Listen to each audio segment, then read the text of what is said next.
Hello, I'm Nan McKay. Welcome to Trailblazers Impact Podcast with inspiring stories of women who created new paths for other women to follow. Our website is trailblazersimpact.com, and you can contact us at hello@trailblazersimpact.com. Hi, Jocelyn. Hi, Nan. I want to ask you some questions about your experience and what you've been through in the last many years that since we started out. Trailblazers, and I consider you one of them, encountered hurdles along the way. You had maybe some obstacles, you had some discrimination maybe as a woman. So what were some of yours and how did you overcome them? When I first started working, I was working in private industry. I was actually working for a law firm as a secretary. I just graduated from business college, and it just happened that the college was in the same building as a law firm who was looking for somebody starting out with my skills. The attorneys were all male. The secretaries and the clerical staff were all female. And so at that time, that was in late 1960, early 1971. The gender issue wasn't really as much of a focus then as it is today. We had our roles, we did our things, and what we were expected to do, and it wasn't like we were trying to break any glass ceilings at that point. Coming in as a 19, 20-year-old into that setting, I was just grateful to have a job. I was happy that I'd been recruited, that I didn't really have to do too much of an interview, because I'm sure that I probably wouldn't have made it if I'd had to go through the kind of interview that people are having to go through now. It wasn't a struggle or a challenge for me, but looking back on my career, working in the private sector is so much different than the career that I retired from, which was in local government. In local government, I didn't really feel the distinction between male and female in the roles that people had in government. And I was very fortunate. Well, I was actually fortunate throughout my career that I was hired by and worked for, with one or two exceptions, men who were gentlemen, who were well positioned in their careers. They were confident. They weren't looking, to try and usurp anybody else. So I was fortunate that way.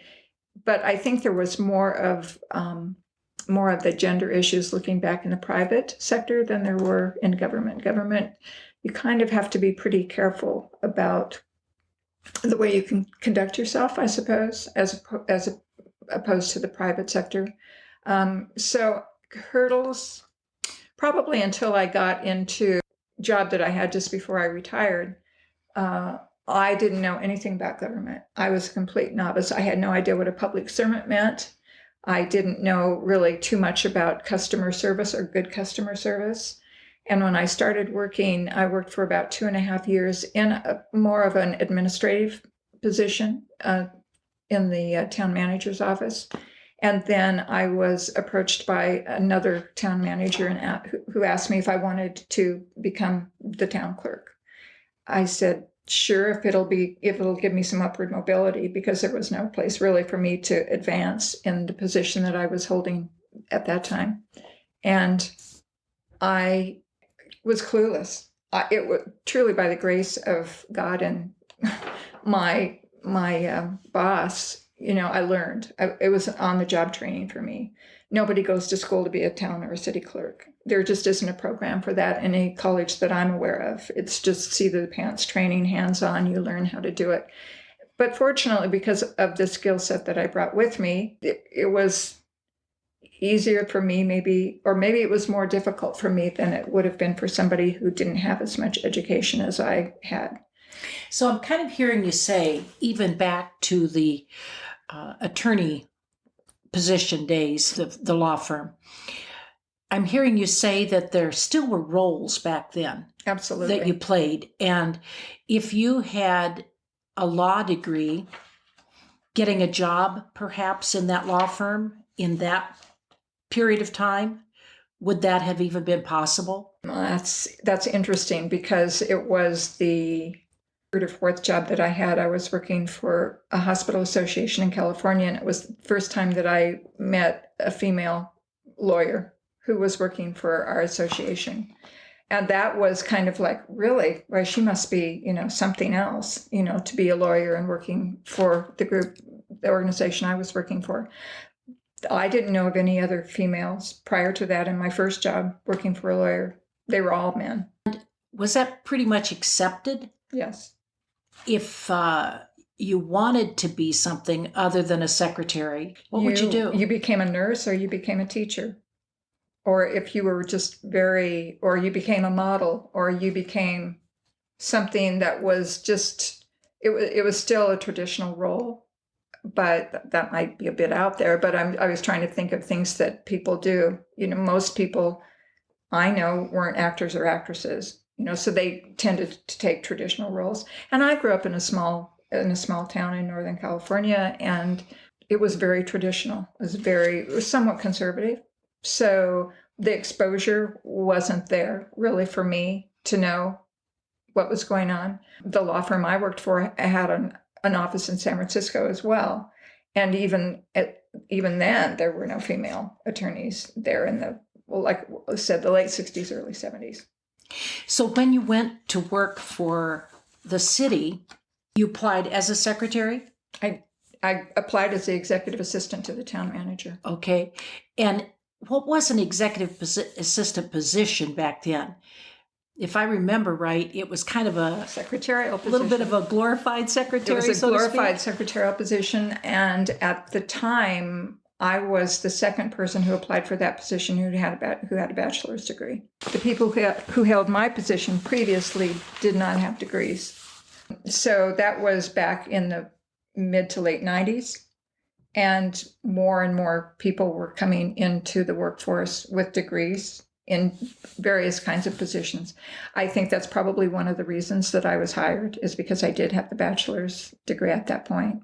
The woman who held my position before I took it had been given the opportunity to become the HR director. She was on the interview panel and she liked me. And I think the man who eventually hired me, they said, okay, well, let's give her a shot.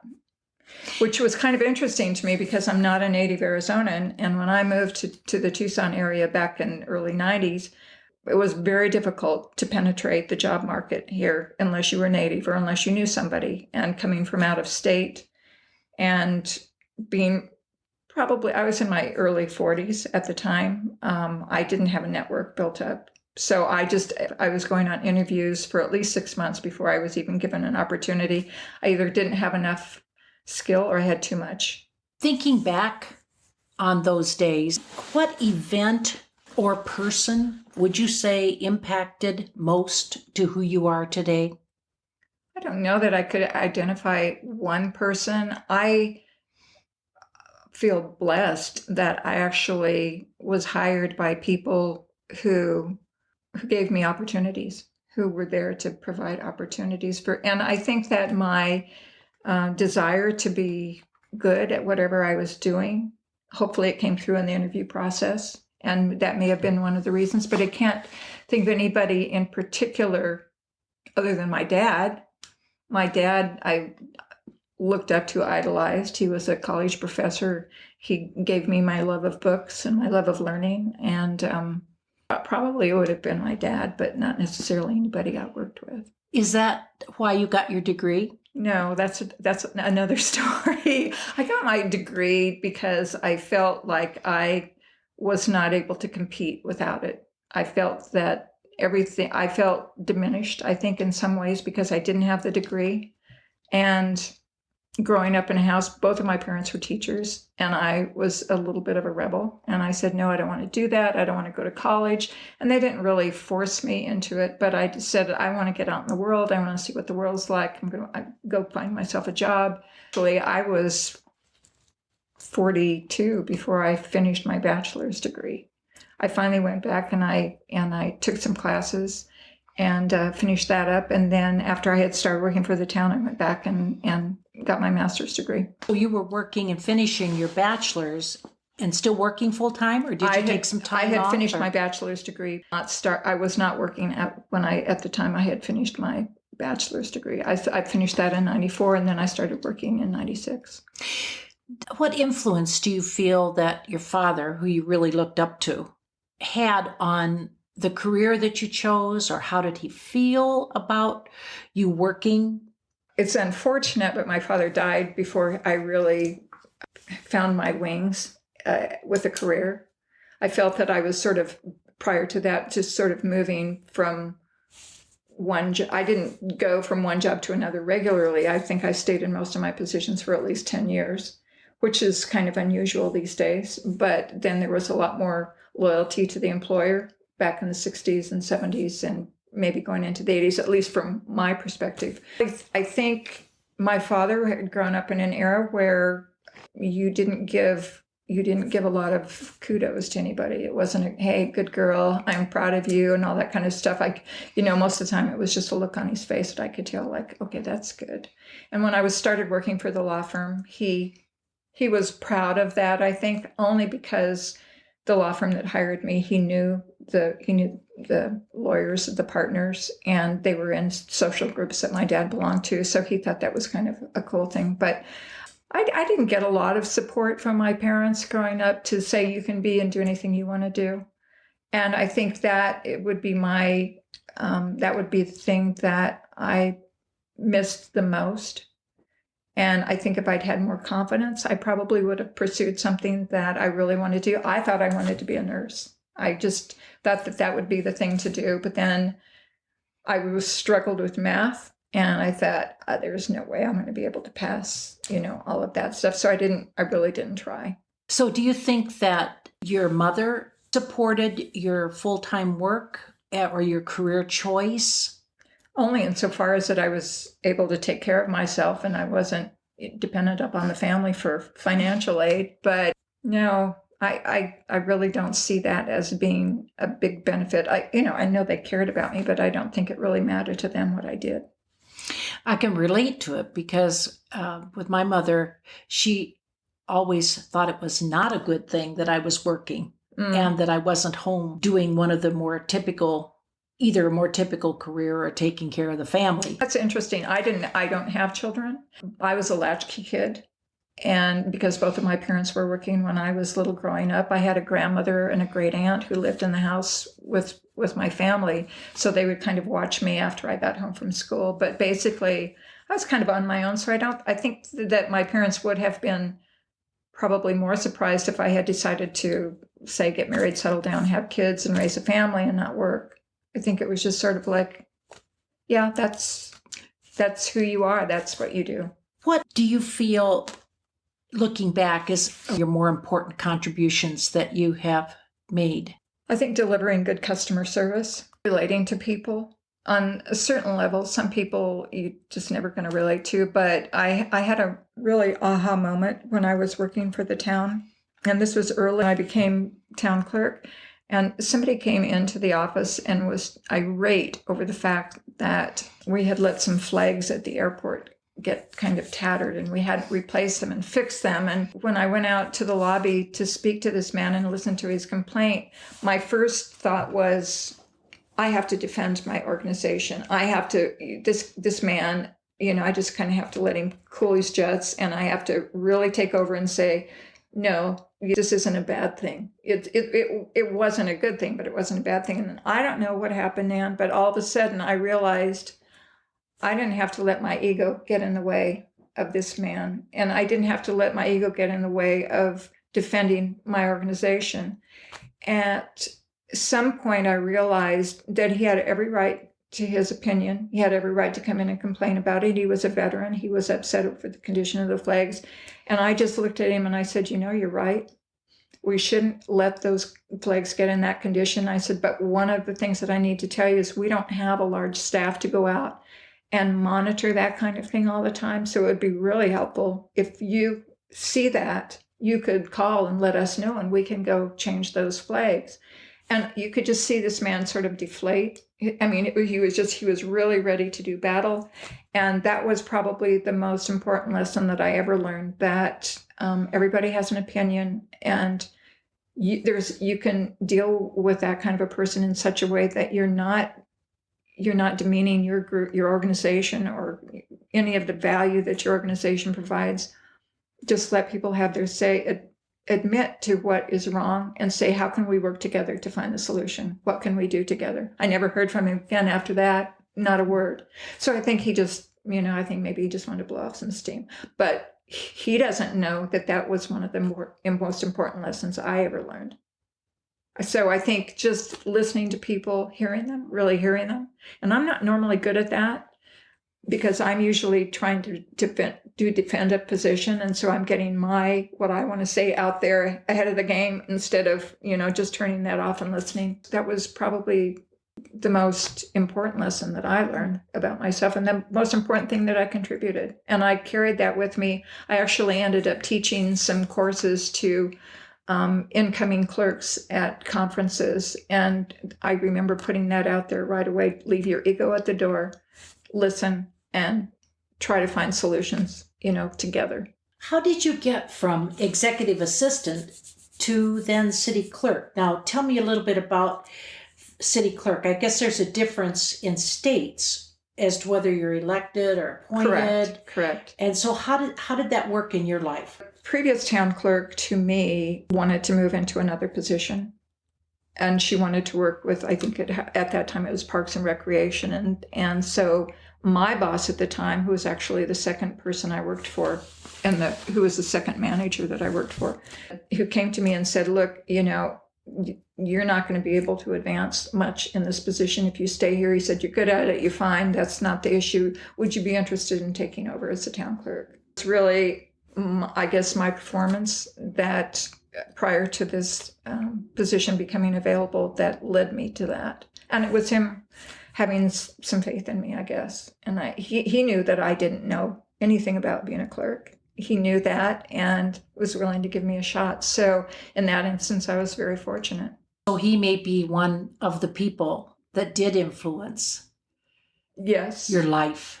And each person subsequent to him was very influential in me keeping my position, staying in my position, helping me get through some pretty rough times in that position. Yeah, so I guess I'd have to go back and I'd have to say that every boss that I had, every supervisor that I had who was a town manager, has, honestly, I think of mercy and grace, and I'm grateful every day that I've been shown mercy and grace and generosity. I got that from all of those people. At some point, it was recognized that I was part of the management team, that my position was equal to a town engineer, a town attorney, an HR director.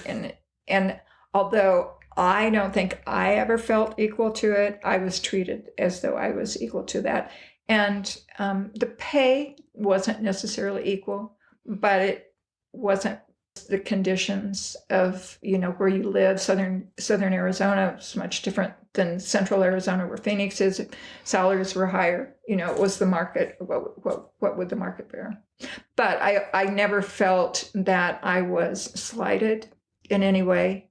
I think it was just maybe my confidence level that I didn't have a specific career goal that I was pursuing, that I sort of fell into this and just did the best that I could. But I think that was me.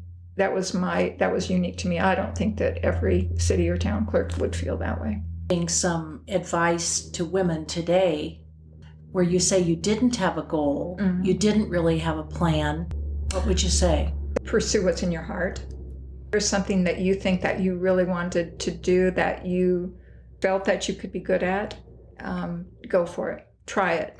You might fail, but every failure is a stepping stone to success, as far as I can tell. And I've been afraid to fail. I think because maybe it was the lack of support that I got from my parents growing up. It was just that fear of failure. It's like and every time I would make a mistake, it would just be kind of like, oh, this is so shameful. You can't advance today with that kind of a mindset. Absolutely cannot advance. So if I had it to do over again, I think maybe I would try for the nurse job. I don't know. I've volunteered in hospitals and nursing homes and hospice units, and maybe I wouldn't be a nurse today because it's probably not as glamorous as I thought it would be, but at least it would have given me something really to shoot for instead of being, I'm more of a generalist, I guess. And I know a little bit about a lot of things, but not a specific career in any one thing. So yeah, pursue what's in your heart. If you could go back in time, what would you tell your younger self for you? Treat yourself like you can do anything. Don't listen to the whispers. Don't listen to that other person in your head saying you can't do it. Try it. Try whatever you think you've got interest in. Try it and see where it takes you. And don't think just about the money or the financial aspect of, will it get you to a certain place? I think most people who really follow their heart and do what they want to do and enjoy doing it, it equals out. They find what they need. It may not be what they thought they wanted, but I think they usually end up with what they needed. So what was the hardest thing you ever had to do? Gosh, that's a really great question. The hardest thing I feel like I've just been treated so generously with the jobs that I've had.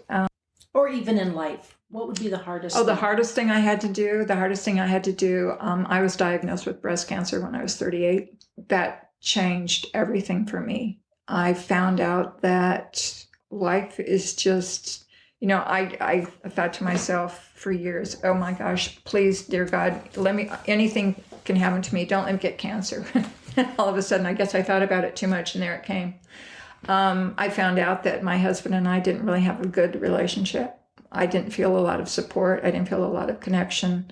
And this was all at the same time? Mm-hmm. It was shortly after that, it was a couple of years after that we moved out to Arizona. And I was so torn up because I had grown up, I was native Californian. I'd grown up in California. All my friends, my family was there. And all of a sudden this person is taking me to this state of Arizona that I knew nothing about because he wanted to play golf and retire and do all this stuff. And there was a pretty big age gap between us, 15, 16 years. We ended up at an active adult community out here. I was so fortunate to meet people who were kind to me, who treated me like the little kid. Here I am out in this active adult community. But it all started, I think, with the cancer diagnosis. It made me grow up so fast. I thought my life was over, and then all of a sudden I realized a few years later, this was a gift. It was a gift that sent me back to get my master's degree and realized that I was not very good at picking people who were supportive of me. That would have to be the seminal event, I think. Do you think that was a pattern in your life that Absolutely. was not supportive of you? Absolutely. I think I was looking for something that I didn't get, and I was hoping there was a man like my dad who had really great credentials. My first husband was a college professor. My second husband was a rocket scientist, if you will. And it was just, okay, so they've got the street cred, they've got the cred, and I get to go along for the ride. Well, I didn't think enough of myself to be able to distinguish myself from that at the time, which I've spent a lot of years subsequently learning how to be who I am or what I am. Apart from my job, I've always identified myself as what I was doing, not who I was. That was hard for me when I retired. All of a sudden I didn't have that structure. I didn't have that stability. I had to start really doing some deep sea diving into who am I? Who are you, Jocelyn? I think a lot of us that had careers, and that's what it was. It wasn't a job. It was a career. I mean, it started out kind of as a job, right, but it turned into a career. And then we were going 100 miles an hour. We're identified that way. And all of a sudden, you've lost that identity that you've counted on all those years. That transition, I think, is difficult. It took me until probably just after December before I felt like I could really start okay, this is for real. This is real life. This is what your real life looks like now. You don't have the structure. You don't have to get up. You can stay in bed and read until 8 o'clock in the morning. You don't have to go out and walk at 5:30 in the morning to get your exercise in. And I joined a health club. I got more involved with some of my volunteer work, and I thought, you know what, it's okay. I can spend my energy in the morning.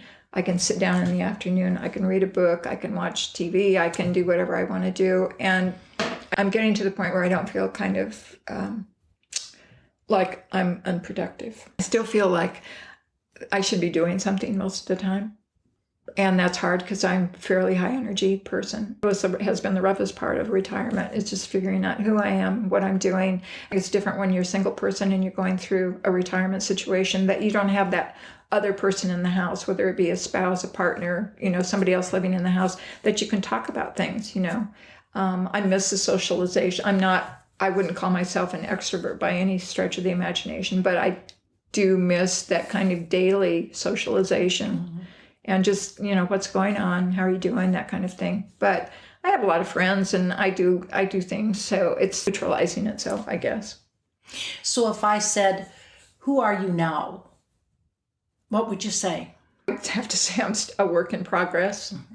I'm still learning. I'm still finding out. I feel a little bit more confident when I look in the mirror and I can recognize the person there as somebody who is changing. And some days I look in the mirror and it looks better than other days. So I think it's just a work in progress. I still want to continue learning. I want to continue I want my gravestone someday to say, she contributed something important. Whether it's a smile, whether it's just a kindness to somebody. I just want to feel like I've made, not that I'm, not like a Nobel Prize winner or anything like that. I don't have to be Mother Teresa. I just, in my mind, I want to feel that I've made a difference. So when you were diagnosed with breast cancer, what went through your head? Anger. I was so angry, wondered what I had done to deserve that diagnosis. I was 38 years old. I was married. I thought life was pretty good at that point. It wasn't perfect, but I thought it was pretty good at that point. My best friend at the time was the only person I could tell, and I called her from the doctor's office after I got the results of the biopsy, and I was so hysterical, I really couldn't even speak. And she said, "I'm leaving work, meet me at the house." I couldn't even tell my husband. I was just beyond disbelief, and I made it to her house, and she calmed me down quite a bit. There was a woman who field, and she said, "We need to talk to the nurses and find out who the best surgeons are, according to the nurses." So she really got me on the right track, and I had a great surgeon. I had a good oncologist at the time, but it wasn't until I started chemotherapy that I really, really went downhill. When my hair started falling out, I think most women identify with their hair. Mm-hmm. It's just like, oh my gosh, unless you have the perfectly shaped head and you can shave your head, and look like these gorgeous models, it's like your hair, you can hide behind your hair, your hair can make you look great. All of a sudden I was running my fingers through my hair and it was just coming out and just, gobs. And I thought, I just don't think I can live anymore. Like I said, I didn't get a lot of support from my husband. It was like, tough it out. Yeah, tough it out. You're having a little pity party here and you don't need to do that. Well, you do need a little pity party because that's a huge loss. And I don't think that as women, sometimes we're such caregivers. I don't think that we give enough care to ourselves and grieve the losses of little things like hair, of breasts, of any kind of limb. We see men going through things like that who've lost limbs in wars, and they just seem to be, marching right along, and nobody looks at them and says, "I don't want to be with you because you don't have a leg." But I know for sure, for a fact, that men look at women and say, "I don't know, you don't have a breast, your hair's falling out." You really have to be in love with somebody to be able to get through that. And I don't think that's always the case for women. So it took me probably a good 5 years to get through that, only because at that time, if you could make it through 5 years without a recurrence of your cancer, then you were deemed kind of out of the woods. So that black cloud is kind of hanging over you. At that time, it was a black cloud. Fortunately, I chose not to go through radiation. I just had the chemotherapy and the surgery and reconstruction. And that was enough, but it was certainly the most pivotal point of my life, even more than divorce. It's like you're losing a part of yourself. And my family did not know. My father was deceased at the time, and my mother I waited quite a while to tell her, actually, and she just sort of looked at me like she didn't know what to say. Who knows what it's like for everybody, but that was my experience. And if I really dug deep, I could say it was a good experience for me. And it was in many ways. Would I like to have my whole body back? Yes, I would. But on the other hand, I was not even 40 years old, and I'm never going to get that body back. So I learned so much about myself. I quit hiding. I quit hiding behind relationships and realized that I needed to have a relationship with myself. And I had to start building on that. And it took me a long time. I make it sound like it happened overnight, but it didn't. I mean, I'm still seeing a therapist to get through some things in my life that I have not been able to deal with. And I'm loving that. I'm loving the exploration that I'm doing with the therapists who I'm actually seeing too. And I get homework every time I visit. It's like, okay, now what do you want me to do this week? Okay, well, I think you need to focus on this. And I really enjoy that. But I've always been a person who I like to diary. I like to write things down. Things come to my head. I like to write little stories. And I could just sit for hours and do that. So this is easy for me. But I think people who don't do that, I think people who don't really get kind of introspective, maybe they have an easier time. Maybe they just say, hey, this is life. It is what it is. And we go through and we do it. I had to get down there and really go through the weeds with myself because I'd hidden myself for so long. And that was just how I was raised. I was raised as the caretaker, the caregiver, the mediator. It's a hard thing to let go of, being codependent especially. A codependent person just does not really see their own value, only if they're helping other people. They don't see themselves as being good enough. That was me. Did you have to be a negotiator between your parents? With my siblings.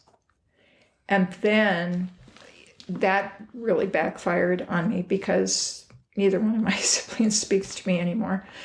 Because I thought I had to have control. I thought the only way that I could help anybody was to control a situation. And I didn't, with my sister especially.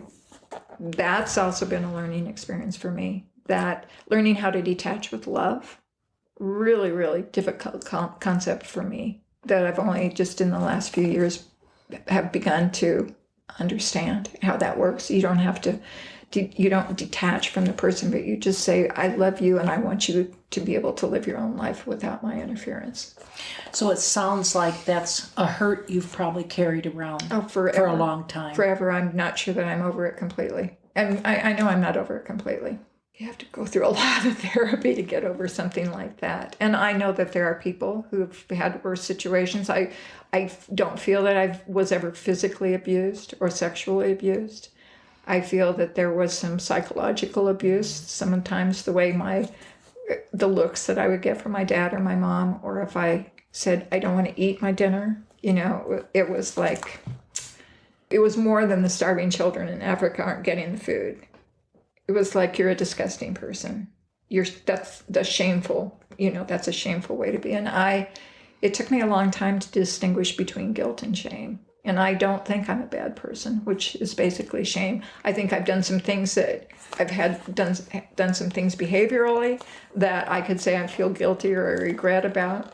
But that's part of life. That's part of living. And it's part of making mistakes. And like I said earlier, mistakes were just a no-no for me. You can't make mistakes and be perfect. And I thought I was supposed to be.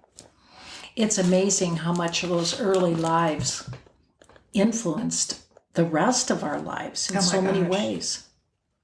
I think that my life would have been completely different if I'd had even one parent say, whatever you want to do, I support you 100%. I will make sure that you get whatever you need. And if I heard that from the time I was 7 or 8 years old, not when I was 45, if I'd heard that when I was a younger person, I think I would have done things so much more. I think I would have done things better. Not that I would have been. I'm just now getting to the point where I really don't resent my mother. I think she was probably a little jealous of my relationship with my father. Used him in a way that hurt me. He was the punisher, but she would decide that we needed to be punished for some reason, but he was the one who had to carry it out. I'm a little upset with him that he wasn't stronger. Yeah, and stand said, up. no, I'm not going to take the razor strap to her. I'm not going to do that. But that's the way it turned out. So I'm getting over some of that anger toward her. She's been dead for 15 years. My dad, I think about my dad every day. And I've come across notes and cards and letters from my mom where she writes, lovingly, Mom. And I thought, that's not the mom that I always think about in my worst of times. But I'm getting closer to forgiveness. I'm doing it for me because I don't think she cares whether I forgive her at this point or not. But I don't need to carry that burden around. No, you don't. Mm-hmm. But little by little, the letting go. And I think sometimes we have to get old enough where we're not constantly striving and we can sit back and think about some things, that we finally come to grips with some of the things that we realize maybe that wasn't all my fault. Maybe that other person had a lot to do with this. That's interesting that you say that, because I think of the bookshelf of self-help books that I've purchased over the years that make my bookshelf almost fall down. And I've read bits and pieces of them all, but I don't think, although I wanted healing, I wanted some kind of recovery from those books and from seminars and conferences and treatments that I've done. But I think you have to be ready emotionally. You have to be at certain points for something to really click. And I probably could get rid of half of those books now and just focus on some of the things that as I'm getting better, as I'm getting healthier emotionally, things are they are different for me now. I'll read a book about people connecting with one another. That really seems to be what draws me. And there's possibility, and that we can have miserable lives or semi-miserable lives, a little bit of miserable life, and we can come out the other side and it's going to be okay. I hope you enjoyed listening to another story of the impact of trailblazers. Visit our website at trailblazersimpact.com and connect with us at hello@trailblazersimpact.com. And remember, you must learn a new way to think before you can master a new way to be.